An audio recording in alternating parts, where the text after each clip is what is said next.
basically what you got here is an inflow of sources of energy. This says coal, this says natural gas, this says crude oil.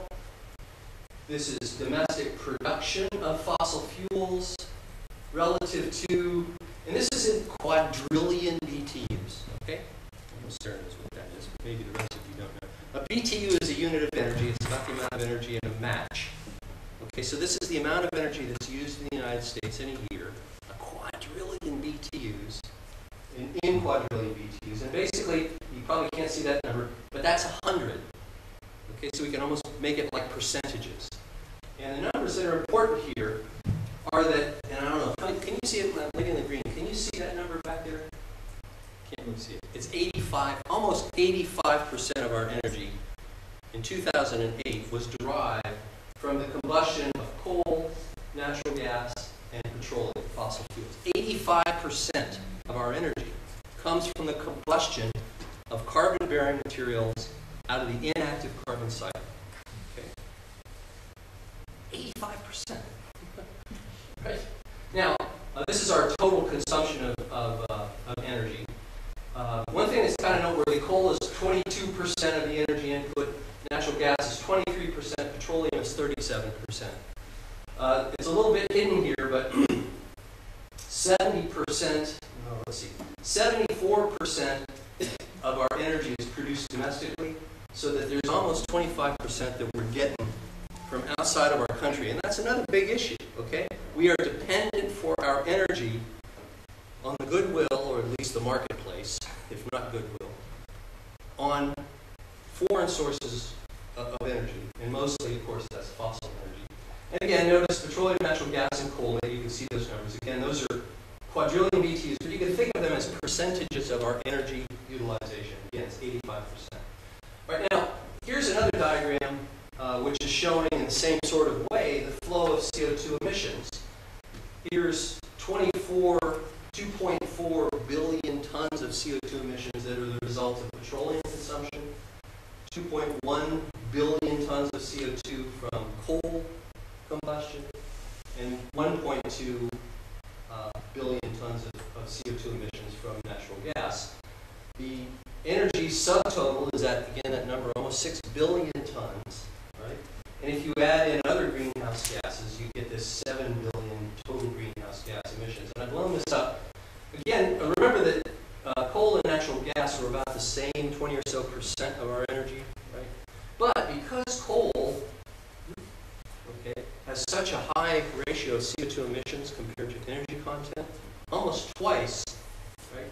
Almost twice the CO2 emissions compared to energy content of natural gas. We're using natural gas and coal at about the same rate in terms of energy production. So coal's kind of a real issue here in terms of CO2 emissions in our generation of energy. Okay? As it turns out, if you remember that first slide, we've got an awful lot of coal in this country. And it's our coal, meaning we don't have to get it from foreign sources. So in terms of security of energy resources, coal is a very big deal. Okay? Well, furthermore, if we consider U.S. CO2 emissions by a sector, and this is residential, commercial, industrial, this is electric power generation. Okay? 40% of the CO2 emissions, okay, carbon dioxide emissions, 40% come from electric power generation. Almost all of that is from coal. Okay? Not much other energy resources are burned to make electric power. And notice that they're larger than the emissions from transportation. Okay? Now these are a lot of numbers, a little hard to keep track of here, but the point is, what's the most important point? We're burning tons of fossil fuels, which is from the inactive carbon reservoir. We're putting that CO2 into the atmosphere. And if we want to do something different, we're going to have to make big, big changes. And that needs to be made, those changes need to be made pretty darn quickly. Okay? All right, well, let's sort of focus on electric power here and Stephen Chu's comments about prosperity. Okay? Now, there's lots of ways to gain peace of mind and prosperity that aren't all tied to energy, but there's an awful close link between our consumption of energy and what most of us perceive as prosperity. Now, if you look at a plot of kilowatt hours of electric power consumption per person, okay, And these are a bunch of countries relative to their gross domestic product, how much money people are making. Now, money's not the only way you characterize prosperity, but it's one way, okay? What you see here is that there's a pretty good correlation between the amount of electricity that's used and the gross domestic product per person, how much money each of us makes, okay? Now, you see that the U.S. is way over here. Our ratio of electric power consumption to GDP is it's a pretty small number. We'd like to think that maybe we could bring it back over here. This is what's called efficiency, right? Energy conservation. So if we could come and line ourselves up with some of the other industrialized countries, we can make a significant move towards reducing emissions. But to think that we can dramatically decrease through efficiency our energy consumption is, I'm not sure we're going to get ourselves a lot better off than other developed countries. But certainly relative to Canada and the U.S., I think we can do a lot better. And one of the reasons I think that is because there's no indication to me that we're using less electric power. There's an awful lot of gadgets and gizmos, and the potential for using electric-powered cars all would suggest that electric power consumption, and remember electric power consumption is closely related to coal combustion in the United States. Okay? So we got ourselves a dilemma. Let's bring this a little more closer to home here. And this is power consumption of coal. In other words, how much coal is burned in short tons. This is a quantity of coal that's burned for the whole U.S. But notice these numbers, okay? 239 million short tons. That's considerably greater than any other area in the United States in terms of coal consumption. Why?